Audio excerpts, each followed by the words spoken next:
In this tutorial, I will show you how to create this procedural asphalt material in Blender. If you'd like to purchase this procedural material, then you can do that over on my Gumroad store and my Patreon page. I'll have the links in the description, and that's also a great way to help support me and this channel. You can also check out my Blender procedural material packs if you'd like to purchase more of my materials. And after this tutorial, if you'd like to learn how to create more procedural materials, then you can check out my Blender procedural material tutorial playlist where I show you how to create all of my procedural materials. So real quick, I'm just going to show you how I set up the 3D scene.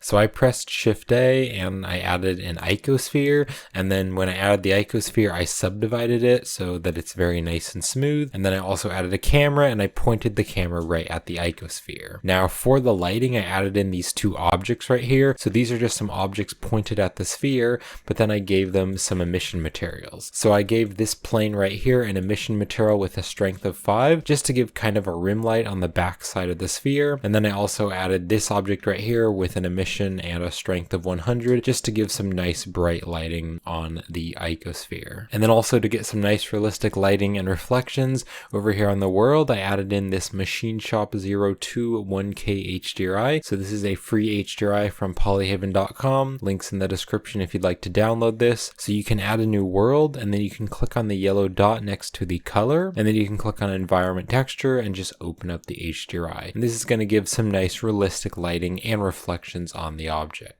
And then I will also be using the Node Wrangler add-on in this tutorial. So if you don't have that enabled, just click on Edit and go to the Preferences. And then over there on the Add-ons tab, you can just search for the Node Wrangler and just checkmark the Node Wrangler add-on. All right, so I'm going to select the sphere right here and I'm going to click on New, and I can just rename this to Asphalt. So to start off, I'm going to press Shift A. I'm going to go to the search and I'm going to search for a Voronoi texture. And let's just drop the Voronoi texture right here. And then to preview the Voronoi texture, I can Control Shift and then select different nodes, and that's using the feature from the Node Wrangler add-on, and it's going to preview the texture or the different nodes on the object. And then with the Voronoi texture selected, I can also press Ctrl T, and that is going to add the texture coordinate and mapping. That's using another feature from the Node Wrangler. But then this mapping node right here, I don't really need this. So I can select the mapping node and press X to delete it. And then I want to use the object coordinates from the texture coordinate. So let's take the object and I'm going to put that into the vector. And I'm using the object coordinates so that it will place the texture on the object more evenly. So now let's change some settings on the Voronoi. So I'm going to click on the F1 and I'm going to instead change this to smooth F1, and then make sure, if I open this up, make sure the smoothness value is set to 1. And then I'm also going to click on the bottom drop down right here and I'm going to change this to the Minkowski. And then right here on this exponent, I'm going to turn this all the way up to the max, which is 32. So now you can see the texture that we're getting. Now this doesn't look very natural and it doesn't really look much like asphalt or concrete, and so I want to put another texture in here to distort this texture. So I'm going to press Shift A. Let's go to the search and I'm going to search for a noise texture, and I'm going to drop the noise texture right here between the texture coordinate and the Voronoi. So now the noise texture is going to distort the placement of the Voronoi. Now on the noise texture here, I'm going to turn the scale to like an 18, and then I'm also going to turn the detail all the way up to the max, which is 15. And then I do want to add a little bit more roughness, so I'm going to turn the roughness up to like a 0.6. So now it's distorting it a lot, and that texture does look pretty cool, but it's distorting it too much. So what I'm going to do is press Shift A. I'm going to go to the search and I'm going to search for the Mix RGB node, and I'm going to put this node after the noise texture. So I now want to take the object from this texture coordinate and I'm going to put that into color 1 in the mix, and then this noise texture here, the color from the noise texture is going to go into color 2. So I can now drag the factor value, and you can see if I turn it all the way up to 1, it's fully using the noise texture, but then if I turn the factor all the way to 0, it's just using the object coordinates. Now you can see when I drag this, it's kind of moving the texture around. So to make it so it's not moving the texture around, I can click on this mix here on the Mix RGB, and I can change this to linear light. So now if I drag the factor value around, you can see that texture isn't really moving, but it is transitioning between the noise texture and the object.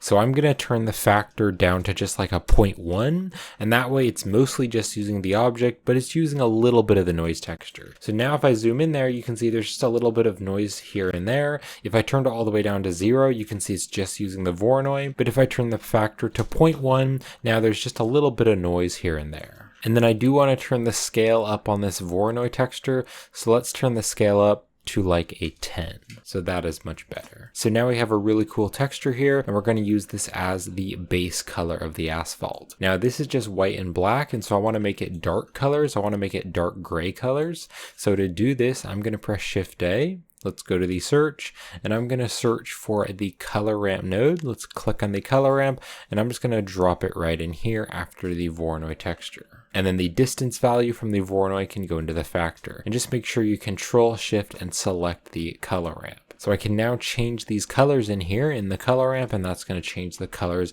of the base color of this texture. So just click on this black tab, and I want this color to not be fully black. I just want to make it a very dark gray. So I'm going to turn it up a little bit. And I do want to make this color just very, very slightly brown. So I'm going to bring it over slightly to the yellow and orange. And if you'd like to use the exact same color that I'm using, you can go to the hex value, and you can punch in a hex value of 1A1817. That's the exact color that I'll be using. And then I'm going to click on this color right here, this white color, and I'm just going to make this kind of a lighter gray, but it still will be pretty dark.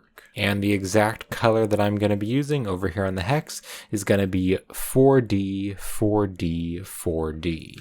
All right, so that's the color that I'm going to be using. So I can now just take the color and let's put that into the base color of the principled, and then I can Control Shift and select the principled to preview that. And already that is starting to look a little bit like asphalt or concrete. Now I do want to keep my nodes very well organized, so I'm going to press B for the box select. I'm just going to box select all these nodes, and then I'm going to press Control J, and that is going to join the selected nodes into a frame, and I can just select the frame, and then I can press F2 to rename the frame, and I'm just going to rename it to color. Totally optional, you don't need to add the frames, but I do want to organize my nodes very well. So I now want to create a cracks texture, and then we're going to be adding the cracks texture into the asphalt. So to start off, I'm going to press Shift A, let's go to the search, and I'm going to again search for a Voronoi texture, and let's drop it there. And then I can Control Shift and select the Voronoi to preview it. So to make the cracks, I'm going to click on the F1 right here, and I'm going to instead change this to distance to edge. And now you can see we have some cracks. Now I want to distort it to make it more random, because right now they're pretty straight. So let's first take the object from the texture coordinates. We're going to put that into the vector, so it's using the object coordinates. But then to distort it, I'm going to press Shift A. Let's go to the search, and I'm going to search for a noise texture, and we're going to stick the noise texture right here before the Voronoi. And then I want the color to be going into the vector of the Voronoi. And then on the scale here on the noise texture, let's just turn this to like a 2.5. And then I also do want it to be very detailed, so let's turn the detail all the way to the max, which is 15. So now you can see the cracks are much more random and have a lot more noise and detail. Let's box select these nodes, and I'm going to bring them down a bit. So I don't want there to be tons of cracks all over, I just want there to be some cracks here and there. So I'm going to be adding another texture, and then we can use that as a mask just to make some parts here and there have the cracks. So I'm going to click on this noise texture, and I'm going to press Shift D to duplicate it, and I'm going to stick it right above this noise texture. And then I want to take the object and let's put that into the vector. And then also I want to add some reroutes here, because I'm going to be using the texture coordinate for a few different textures. So to add a reroute, I can hold down the Shift key, and then I can right click and drag, and I'm going to drag a line around those two wires and let go, and that is going to add a reroute, and I can just drag the reroute into the frame. And then also right here, I'm going to hold down the Shift key, right click and drag and let go, and that's going to add another reroute, and I can just bring this one down there. So then I can Control Shift and select this Voronoi texture to preview it. Now I want to make this more contrasty, because we're going to be using a mask to make some parts of the Voronoi texture disappear. So I'm going to press Shift A, let's go to the search, and I'm going to search for a color ramp, and I'm going to stick this color ramp right here so that we can preview it. So I'm going to just take the black tab, and I'm going to drag this way over kind of into the center. So now most parts are black, but we just have some bits here which are white. So I now want to mix this color ramp in with the Voronoi texture, which is the cracks. So I'm going to select the color ramp, hold down the shift key and select the Voronoi texture. I can now press Ctrl 0, and that is using a feature of the Node Wrangler, and that is going to add this mix RGB, and it's going to plug both of them up. Now this color ramp, I actually want to put it into the factor, and then what I want to do is take the Voronoi and I'm going to put that into color 1. So then color 2 here, I can click on color 2 and I'm going to make this fully white. So now you can see the cracks are still there here and there, but they're not in as many places, because if I Control Shift and select the color ramp, you can see wherever there is white areas, that is where there's going to be less of those cracks. Although you can see this noise is pretty big, and so I want to make the noise smaller. So on the noise scale right here, I'm going to turn this to like a 4.5, and now you can see that there are more areas where there's noise. So I think a 4.5 looks pretty good. All right, so I now want to join these all together into a frame. So I'm going to press B for the box select, just box select these nodes, and then I can press Ctrl J, and that is going to join them together in a frame. So I can just select the frame, and then I can press F2 to rename it, and I'm going to rename this to cracks. All right, now there is a third group of textures that I want to make, and that is going to be some little damaged areas in the asphalt. So to start off, I'm going to press Shift A. Let's go to the search, and again, I'm going to search for another Voronoi texture, and I'm going to stick it here, and then I can take the object, and we're going to put that into the vector, and then I can Control Shift and select the Voronoi texture to preview it. So for this one, I'm also going to click on the F1, and I'm going to change this to distance to edge as well, and then I'm going to click on the 3D, and I'm going to instead change this to 4D, and I do like how that looks better. So this texture right here is going to be the little rocks and pebbles which are underneath the first layer of asphalt or concrete. So I'm going to take the scale right here, and I'm going to turn this to a really big value of like 110, so 110, and now if I zoom in there, you can see these are going to look like little bits of rocks or pebbles, and little chunks of concrete as well. Now if I zoom in close, you can see they are still pretty smooth and sharp on the edges, so I want to distort it a little bit. So I'm going to press Shift A, let's go to the search, and I'm going to search again for a noise texture, and let's stick the noise texture right here between the texture coordinate and the Voronoi, and that's going to distort the Voronoi. But again, I don't want it to be distorting a lot, so let's press Shift A, I'm going to go to the search, and I'm going to search for a mix RGB. Let's click on the mix RGB, and I can put it right in here between these two textures. And then I want to add a reroute here, so again, hold down the Shift key, right click and drag, and then let go once you've dragged over that wire, and that's going to add a reroute. So I'm now going to pull out a wire from this reroute, and I'm going to put it into color 1 of the mix. And then I'm actually going to take the factor from the noise texture, and I'm going to put that into color 2. And then let's just do some noise texture settings. So on the scale here, I'm going to turn this up to like a 20. And that way it has a lot more scale. And then I will also turn the detail all the way up to the max, which is 15, so it has lots of noise. And then I do want to add a bit more roughness and detail, so let's turn this roughness value up to like a 0.6, so there's even more roughness. Now if I drag the factor value, you can see that again it's moving the texture around a lot, so I'm going to click on this mix right here, and I'm going to instead change this to linear light, and that way if I drag the factor, you can see it's not moving it around as much. Now this is like way too distorted, and so I want to make this effect very, very subtle, because I mostly just want it to be this Voronoi texture, but I just want the noise texture to distort it just a little bit. So on the factor right here, I'm going to turn this to a value of 0.02, so just 0.02, but now if I zoom in there, you can see there's definitely some noise, and so that's just going to distort it and make it look more natural. Now I don't want the rocks and pebbles to be all over the place, I just want these little rocks and pebbles to be in some places where the asphalt is damaged. So I need to create another texture. So I'm going to take this noise texture and I'm going to press Control Shift D. So Control Shift D is going to duplicate the node but keep the wire plugged up. And then I can Control Shift and select the noise texture to preview it. So I just want to make a mask for where the damaged parts are. So I'm going to turn the scale way down just to like a 3.5, so it's much smaller. And then I'm going to take the roughness and I'm just going to turn this down to like a 0.5, and that way it's just back to its default roughness. All right, now this is very, very subtle, so I want to make it more contrasty. So I'm going to press Shift A. Let's go to the search, and I'm going to search for a color ramp, and I'm just going to stick the color ramp right here after the noise texture. So I can now click on both of these colors, and I can start to drag them together here on the color ramp, and that's going to make them more contrasty. So I'm going to bring the black tab out to about here, and then I can also bring the white tab even closer. So now where those black parts are, that is where the damaged parts are going to be. So if you want to have a lot more damage, then you can drag these out like this and have much more damage. Or if you want there to just be a little bit of damage, you could drag this over so there's just a few spots here and there. I'm going to drag this over to about there and to about there. So this Voronoi texture, that is the pebbles and the little rock chunks, but then the color ramp is where they're going to show up. So I want to mix them together. So I'm going to select the Voronoi, hold down the Shift key, select the color ramp, and then I can press Control 0. Control 0 is going to add the mix RGB, but I just want to add the light values. So I'm going to click on the mix here, and I'm going to go down and just change this to lighten. And then the Voronoi texture is going to go into color 1, and then this color ramp is going to go into color 2, and then I can turn the factor up to 1. So now if I zoom up close, you can see that those little rock chunks and pebbles are only showing up in the black areas of this color ramp. So they're just going to be in some spots here and there.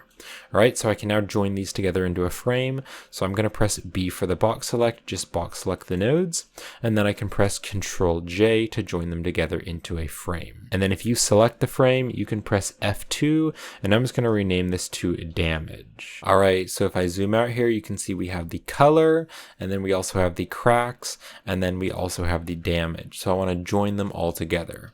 So I'm going to box select these nodes and just kind of bring them farther away so that we have more room. So I'm first going to join the color and the cracks. So I'm going to select the color ramp, hold down the Shift key and select the mix here on the cracks. And then I can press Control 0 again, and that is going to join them together with the mix RGB. I can click on the arrow to open up the mix RGB and just bring it over. And then make sure you Control Shift and select the mix RGB to preview it. So I just want to add the dark values. So I'm going to click on the mix and I'm going to change that to darken. And then the color ramp from the color is going to go into color 1.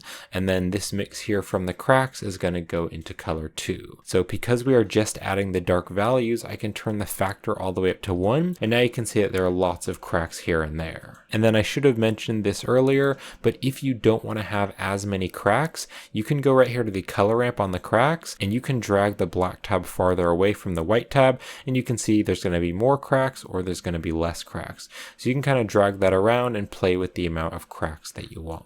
So we've joined these two together with this mix RGB, but I now want to join the damage together as well. So I'm going to click on the darken and I can press Shift D to duplicate it, and let's stick it right here. So we're going to stick it after the first one. So I can now take the lighten and I'm going to plug that into color 2, and then this darken is going to go into color 1. And I can Control Shift and select it to preview it. Now if I zoom in here, you can see the little pebbles showing up, but where that area is damaged, I just want it to be super dark. Because where it's damaged, I want that to be just like a darker color to kind of look like little bits of cement and rocks and pebbles. So what I'm going to do is add a node in here to make it darker before it goes into the darken. So I'm going to press Shift A, let's go to the search, and I can search for a color ramp. We're going to click on the color ramp and I'm going to drop it right in here between the lighten from the damage and this darken. So just drop it in here.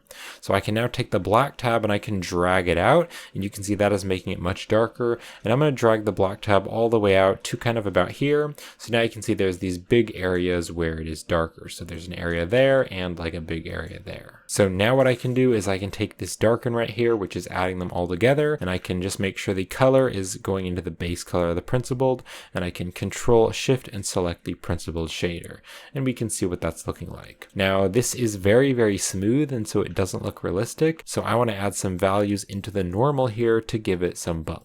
So the first thing that I want to do is give a little bit of noise all over the material. So I'm going to press Shift A, let's go to the search, and I'm going to search for another noise texture, and I'm going to bring this noise texture way down here and just kind of put it down here next to the damage. And then I want to go over here to the object coordinates, and I'm going to pull out a wire, and I'm going to push this over and kind of go down here, and I'm going to put it up to the vector of this noise texture. And then you can see this is overlapping, the wire is overlapping. So I can hold down the shift key and right click and drag and then let go. And that's going to add the reroute, and I can just kind of bring the reroute over here so it goes down and then over to the side. And then I can control shift and select the noise texture to preview it. So I want this noise texture to be pretty big and have lots of detail. So I'm going to turn the scale here all the way up to like a 60, and you can see this is going to add lots of little bumps on the concrete. And then I do want to turn the detail all the way up to the max, which is 15, but then I want the bumps to not have quite as much roughness, because when you add a bunch of roughness, it kind of just makes it look a bit grainy. So I'm going to turn the roughness down to just like a 0.4, so there's a little bit less roughness. All right, so I can now take the factor from this noise texture, and I'm going to pull out a wire and plug that into the normal right here on the principled shader. And I can also bring the principled shader down, and then I can also control shift and select the principled shader to preview it. Let's also bring the material output down. Now if I zoom out here, you can see there's some weird shading issues, and that is because this is black and white data. You can see it's a gray dot, but this is normal data. You can see it's a purple dot. So we need a node in here to convert the black and white data into normal data that the principled can use. So to do this, I'm going to press Shift A. Let's go to the search, and I'm going to search for a bump node, and we just want to stick the bump node right in here between the noise texture and the normal. And then to convert it to normal data, we want to put the factor into the height value of the bump. So now you can see that our asphalt has lots of bump all around. Now that is actually way too bumpy, so on the strength value, I can just turn this down to like a 0.1, and now you can see it's much less strong. But now if I zoom in there, you can see there's just a bunch of little detail all over the surface. Now if I zoom out here and control shift and select this Voronoi texture, I want to add this texture into the bump as well. So right back down here on the bottom, I'm going to select this bump node, and I'm going to press Shift D to duplicate, and I'm going to stick it right in here after this first bump. And then because this has already been converted to normal data, the normal can just go through the normal, but I now have this extra height value that I can add data into.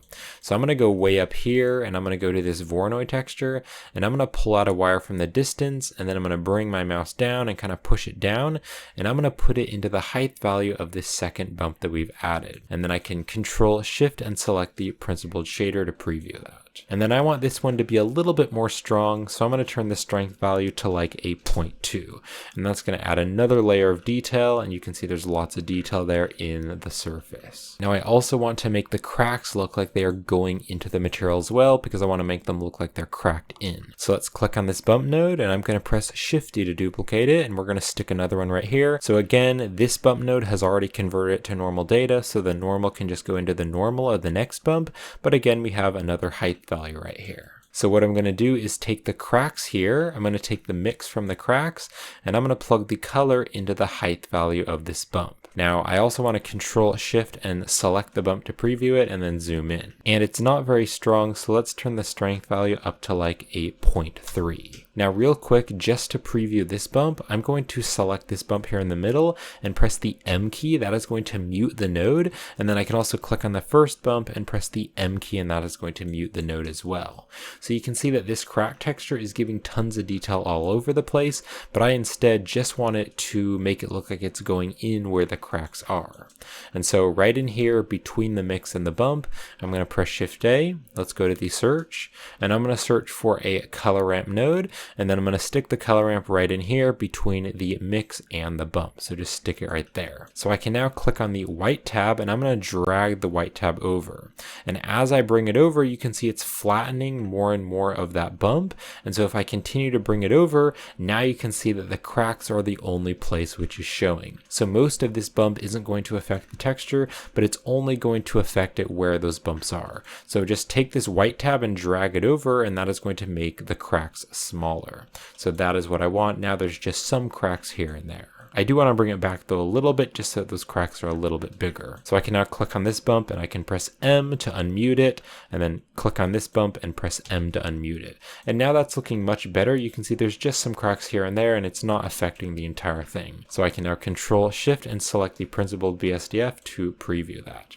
Now there is one more layer of bump that I want to add, because if you zoom in here to these little dark areas, that's where the damage is, but you can see the damage is very smooth. It just looks like these little dark areas or these little dark patches. So what I want to do is just box select these two nodes, and I'm just going to bring them over so there's a little bit more space, and then I'm going to click on this bump node here, and again I'm going to press Shift D to duplicate, and let's just drop it here. So again, the normal can go through the normal because it's already converted to normal data, so we can now plug a value into the height. So what I'm going to do is take the lighten from the damage, and I'm going to pull out a wire from the color, and I'm going to stick this into the height value of this bump node right here. And then you can see it's not very strong. If I kind of zoom in here and wait for this to load up, you can see that it is doing something, but it is very subtle. So let's turn the strength up to like a 0.4 so that that is stronger. And that is looking much better. So now if you look right there where those little damaged parts are, you can see it's going back in.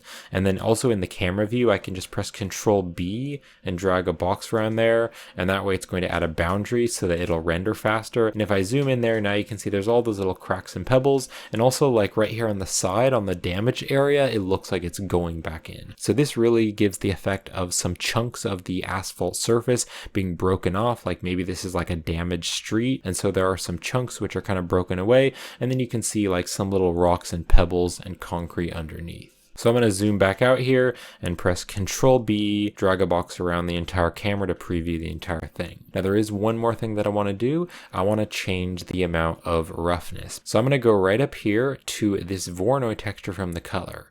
I'm going to pull out a wire from the distance, and I'm going to drag this all the way down, and I'm going to stick it into the roughness value of the principled. Now that is way too shiny and it looks kind of wet or kind of metallic, and so I want to change the amount of roughness because asphalt and concrete is pretty rough.